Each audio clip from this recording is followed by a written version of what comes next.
C. Joseph Vijay எனும் நான்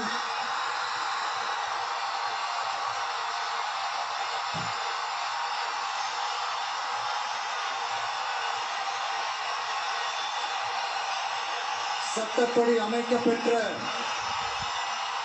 இந்திய அரசியல் அமைப்பின்பால் உண்மையான நம்பிக்கையும் மாறா பற்றும் கொண்டிருப்பேன் என்றும்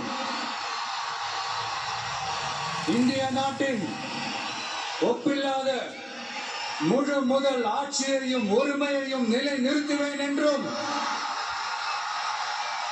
தமிழ்நாட்டு அரசின் முதலமைச்சராக உண்மையாகவும் உளச்சான்றின்படியும் என் கடமைகளை நிறைவேற்றுவேன் என்றும்